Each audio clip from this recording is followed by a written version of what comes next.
All right, we're ready. You ready? Introduce yourself first. Yes, introduce yourself.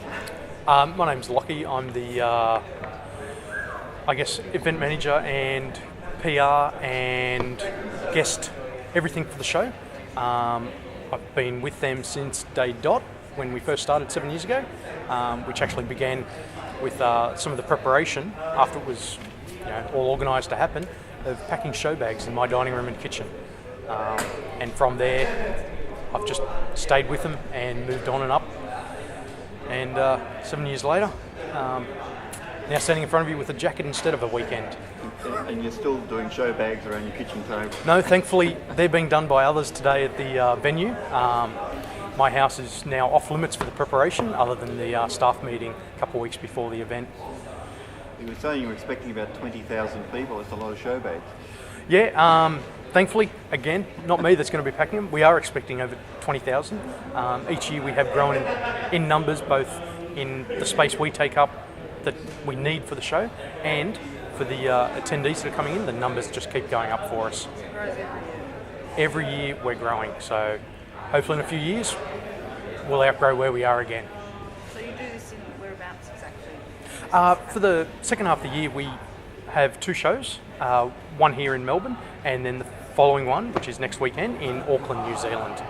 Beginning of the year they have a couple of Armageddons in New Zealand, which are in Dunedin, Wellington, and they're also now looking at a couple of other small cities around New Zealand to expand there.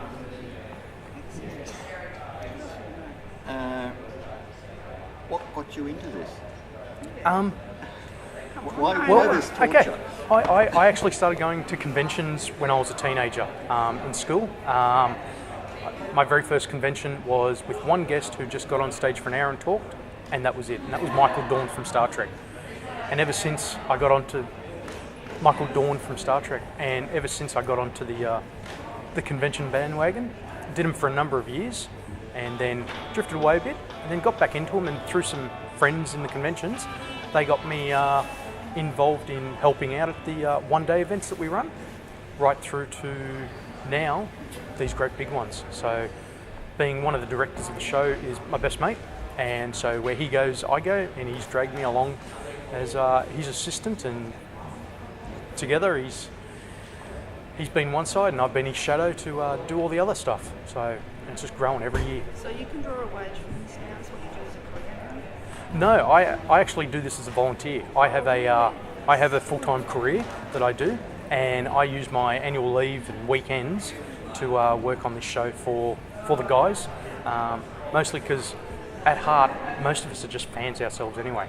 There are very few who aren't fans that come along to this, and being a fan, I want to make sure the event is great, the guests have a good time, but most of all the fans come and get to see and do what fans love to do. So this is like a big labour of love for you, really. Yeah, it's a hurtful love at times, but it is definitely a labour of love.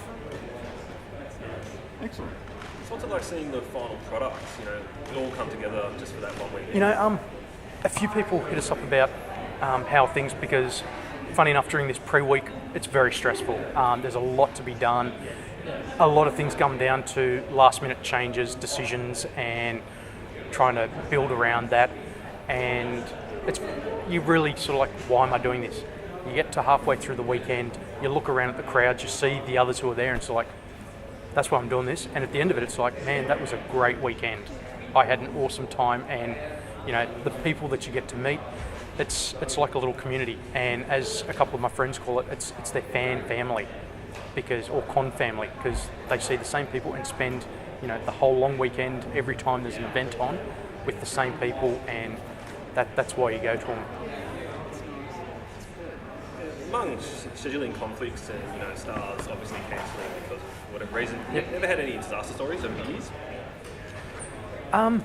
Not myself, no. I've heard of the rumours of a couple of events overseas of disasters happening. I have experienced a couple of issues where at the last minute something has literally come up. I think the worst I've ever had is standing at the airport waiting for a guest to arrive, they don't come off, and only to go and check my emails and find an email saying, sorry, we'll be there in 24 hours time on the next set of flights. You know, if that's the worst you're going to cop, then that's not too bad. What's been your favourite moment over the years of this whole event? Do you have a specific moment that you remember? Probably a couple big ones that, you know, I've been able to meet a lot of my childhood, you know, TV stars that, you know, I've always wanted to meet, and all of a sudden I'm sitting in a bar having a drink and something to eat with them, having a casual chat. You know, a couple of years ago I got to look after, you know, Sir Patrick Stewart for a weekend, and I mean, stepping into an elevator with just Sir Patrick, his agent, myself, and we're having a chat, and you know, when it's just one-on-one time like that, and with someone that you have, you know, grown up watching and idolising on TV, it's like, wow, this is why, you know, he's been knighted, and he's just, you know, made my life at the moment. Is he as polite as he sounds? Very, very delightful. He's fantastic. I was about to ask that. Yeah. So like Shakespearean, everyone speaks out. He is, and the one that I really got, and it only took about an hour to get this, was as soon as you start talking with him, that's why he was the captain, because he has that presence straight away. That, you know, his whole personality, his presence. He is, you know, the captain. He is the man in charge, and you know, you listen to what the man says. So is he on the cards for Armageddon 2014? Or? I don't know. Unfortunately, I only get to say who I'd love to see out here, and it's up to the directors of the event as to who they get out. A big part of it, as always, and we've had it again this time, is availability. Some people 12 months ago said, yeah, they'd love to be here this weekend, and they can make it. And due to schedules changing, other career opportunities coming up, and we always have that focus as well of, you know, if you get an acting job, a directing job, or something like that comes up, that's got to take priority. You can always come back next year to meet the fans. You can't always go back next year to do that film or TV show. So, you know, that again has come up this year, but we roll with it and keep going.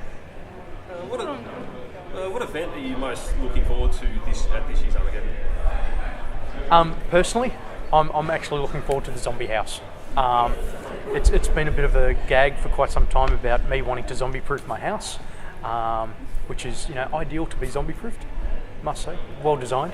But they've got the zombie house this weekend to go through, get a little bit of a scare, get your photos with a couple of zombies, and I got to say, I'm looking forward to that, and even taking my nephews to scare the bejeebers out of them as well while I can. Sounds like you'd like that one too. Yeah, so